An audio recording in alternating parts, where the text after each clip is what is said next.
The Youth Safety Network, there's 3 organisations involved in the management of it. Chance for Youth are the lead partner in the network, and the Terry Enright Foundation and Northern Ireland Alternatives. And there's a very shared approach to how we run this project, and the programme is jointly managed between the 3 organisations. So what is it? It's a network of youth-led community safety initiatives, and they're developed in local neighbourhoods at a neighbourhood level, and young people play the key role in setting those up. We're looking to put young people at the heart of decision making, along with partnership with other people in the community.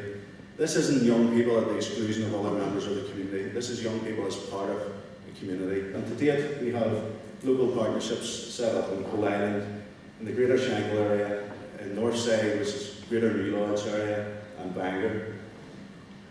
There's a lead partner in each of those areas who, in terms of making sure there's sustainability in this project, and that there's on-the-ground contact, that this is a genuine partnership in the community. The areas we cover are New Lodge, Carrickhill, Newington, Dunmore and the Docks.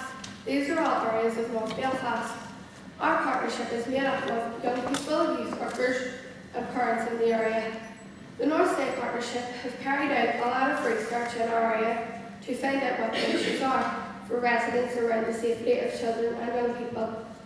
Our group have came up with 8 projects to help make our area safer. We hope to work with many residents of our community.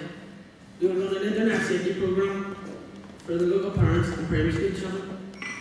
We're also planning a quality street programme where local residents can work together to improve their streets.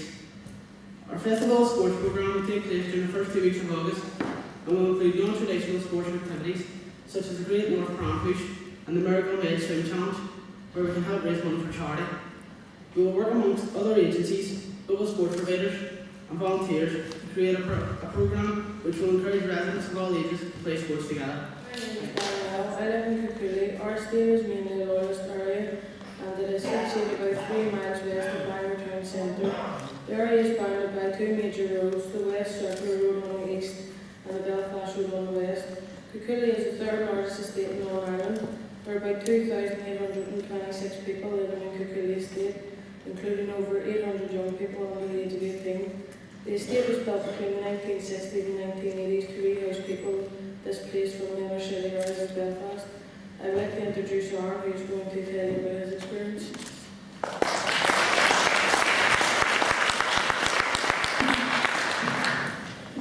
My name is Enright, and I'm a member of the Bangor Youth Safety Partnership. I first got involved after a close friend, Jamie McKee, aged just 17, died through suicide. We initially got together to get support through the very difficult times, but then continued to meet weekly to discuss outstanding issues, which became very apparent after Jamie died. I didn't want these issues to affect all the young people in my community, and being part of the partnership has given me the chance to challenge and debate the issues that affect young people in our community, including the lack of support from the health service, where we feel young people fall through the net when it comes down to mental health and drug problems. Bullying, underachieving in education and paramilitaries are also issues that young people have to deal with in our community. We hope that by coming up with actions to tackle community problems and working with key agencies, we can make positive changes that will benefit all residents of Kirkcaldy, and we hope that this may prevent another young person going through what Jamie did. As well as this, our group are concerned with how young people are portrayed in the media. Young people don't normally get a good press. In fact, we're often stereotyped in a negative way. The media seem to concentrate on how young people cause community problems and are not seen as part of the community. We feel very strongly about this perception, and we actively work with the local media to try to address and highlight the work our group is involved in. Getting involved with the partnership has given us the chance to talk face to face with local MLAs, politicians, police, youth and mental health services, and to give young people a voice in their community. Young people have the same concerns as other residents in the area, and working in partnership with Alternatives and Youth Safety Network has made our voice stronger. I'm very proud of the area that I come from, and this work has given me and other young people the opportunity to volunteer and put something back into the community. Helping out in the community gives you a feel-good factor, which is very like good karma. We have also had the chance to be involved in different events in our community, including fun days and a youth conference. We hope that our future plans will influence the physical environment we live in, as well as provide young people with opportunities to gain qualifications and become more involved in community life. I personally have gained training and qualifications in drugs awareness, first aid, and participated in a Natural Highs programme. As well as visiting Stormont, I have also shared my opinions with people who are making the decisions that affect young people's lives. Thank you very much for that. Matthew, and I'm from the Shankill Youth Safety Partnership. I'm going to talk about one piece of work that the Youth Safety Partnership has been involved in. One of the things we as a group were aware of was that there's a lot of young people in the Greater Shankill. There's also a lack of jobs, a lack of youth provision, and a lot of interfaces. There tends to be a lot of young people hanging around with little to do. I've lived on Shankill for most of my life. I can see the problems with young people standing on street corners or gathering interfaces.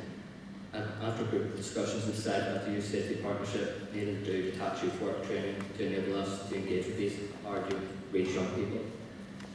We were able to get trained in youth detached work by a number of organisations. Shankill Area Project and types of engagement and different approaches to detached work. We got training from East Belfast Alternative Street by Street programme on how best to approach difficult young people. We also completed our child protection training with 4th Spring. We have been engaging with young people on the streets for some time now. Over a 3-month period, we used detached youth work 2 nights a week, on Wednesdays and Saturday nights.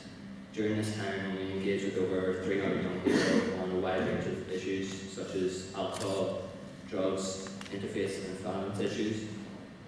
We feel that the peer-led approach works for young people as they tend to be quite happy to communicate with us. As a result of this detached work, we feel we needed to offer more to the young people on the street. The Youth Safety Partnership and Alternatives were able to run a joint programme during the Saturday night football over a period of 8 weeks. Give the kids something positive to do at the weekends and get them out of trouble. Over 80 kids took part in Saturday night football. At the end of this programme, there will also be a short video showing our work. Good afternoon everybody. I'm delighted to be here today on behalf of the Big Lottery Fund to celebrate the launch of this project. I think I drew the short straw and having to speak after the young people, and they very eloquently described the positive difference that the Big Lottery funding is making, so thank you for sharing your story with us this morning. It's really key for us to see the involvement of the young people today, because I think that is what will underpin the success of this project and will ensure that it makes a positive difference in the communities that the partnerships are working in. It's great to see so many young people here today, and it really is the young people that are the heart of this project. It's so evident that we've made the right decision in terms of the funding that we've invested in this project. So I'd like to wish the project all the best for the future, and as it enters a new exciting phase in terms of replicating what's already happening across other areas in Northern Ireland. Thank you. Young people are demonised, and young people are often scapegoated for all the ills in our community. And folks, we know that's not true. And today is a demonstration, I think, that that's not true. Our young people aren't our future. Our young people are our present and our future, and they're a part of our communities, and they need to be central to how we behave and how we do business at a local level.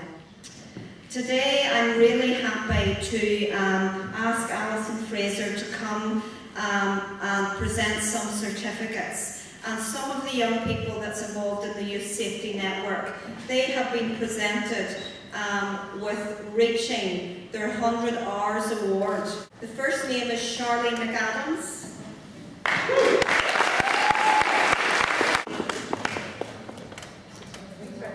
Jenna Blair.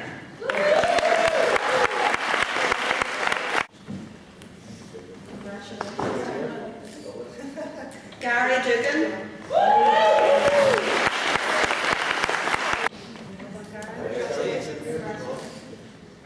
Dean Simpson.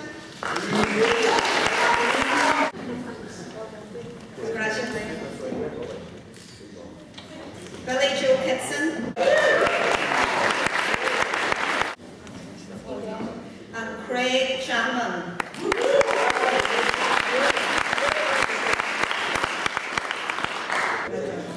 And last but not least, Matthew Morgan.